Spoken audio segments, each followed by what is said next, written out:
a good guy trying to be bad, or are you a bad guy trying to be good? That's a good question.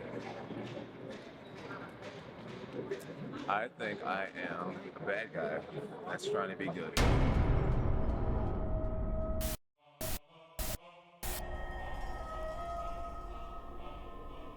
Who is Jon Jones?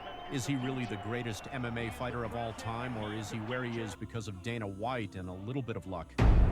Stick around until the end of this video because I'm about to explain everything: his rise, his struggles, and the controversies that have shaped his career.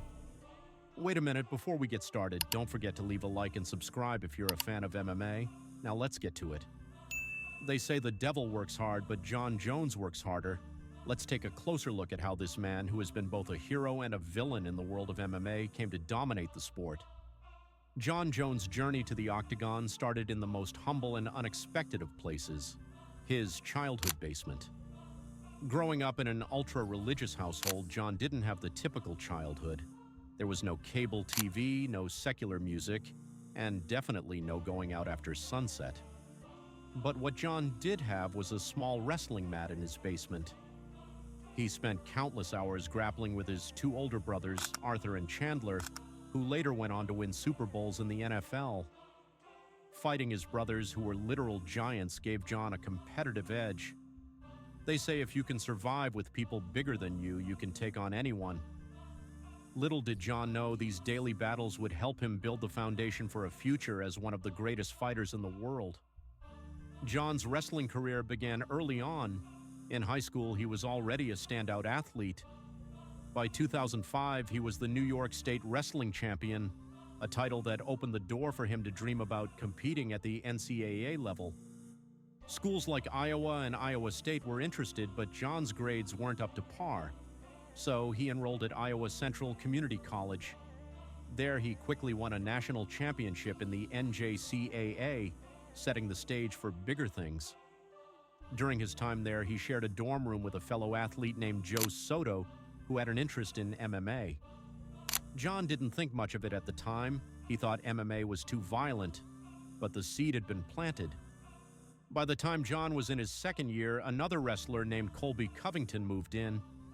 However, Jon's decision to leave wrestling had little to do with Colby. Instead, Jon was feeling the pull of a different path.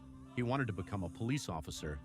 But as fate would have it, just 5 credits shy of earning his degree, Jon's longtime girlfriend got pregnant.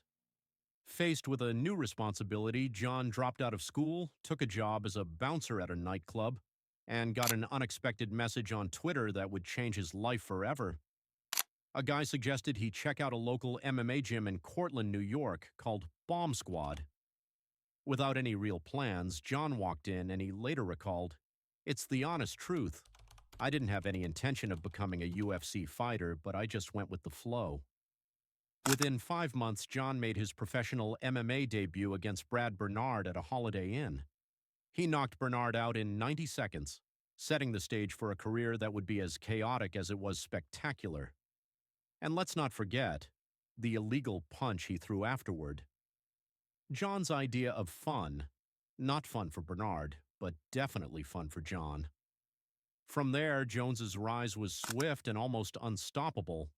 He defeated some of the best fighters in the world and became the youngest UFC champion at just 23 years old. His victories over legends like Rampage Jackson, Lyoto Machida, and Shogun Rua solidified his status as a fighter with unmatched potential. He didn't just win, he dominated. His skill set, a mixture of perfect reach, creativity, and unpredictability, made him a nightmare for opponents. But just as his career seemed to be taking off, Jon's personal life began to spiral out of control. The once clean image started to crack. In 2012, he was arrested for DUI after crashing his Bentley into a pole. This was just the beginning of a series of scandals that would follow Jon for the rest of his career. His refusal to fight Chael Sonnen on short notice at UFC 151 led to the first ever event cancellation in UFC history, and fans were left disappointed. In 2015, things took a darker turn. Jon was involved in a hit-and-run accident where he injured a pregnant woman. The incident was bad enough to get Jon stripped of his title and suspended indefinitely. His troubles didn't end there. Jon was arrested multiple times for issues ranging from domestic violence to reckless driving. However, despite these scandals, his fighting career continued to soar. In 2016, he won the interim light heavyweight title, and just a few months later, he faced off against Daniel Cormier in a highly anticipated rematch at UFC 214. Jon knocked out Cormier, but the victory was later overturned due to a failed drug test, where he tested positive for turinabol, a banned substance. Once again, Jon was stripped of his title and his career seemed to be in jeopardy. In 2018, Jon returned to reclaim his legacy. He defeated Alexander Gustafsson at UFC 232 by knockout, earning back the light heavyweight title. His defenses against Anthony Smith, Thiago Santos, and Dominic Reyes were not without controversy, but the victories helped solidify his place as one of the greatest in the sport. Yet Jon's off-the-cage issues never stopped haunting him. Arrests for domestic violence, reckless driving, and gun charges plagued him. In early 2021, Jon vacated his light heavyweight title and made the decision to move up to heavyweight. His goal? To prove that he could conquer an even bigger challenge and solidify his place as the greatest MMA fighter of all time. Now, in 2024, Jon finds himself on the cusp of a new chapter.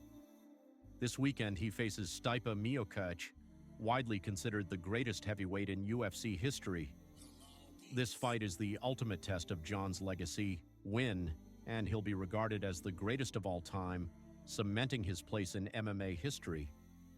Lose, and his move to heavyweight will be seen as a failure, and his legacy could be overshadowed by his troubled past. But if history has taught us anything, it's that Jon Jones is a fighter who thrives under pressure. Whether it's in the cage or out, Jon seems to always find a way to overcome the odds, no matter how many times life knocks him down. If you enjoyed the video, don't forget to like and subscribe for more content like this.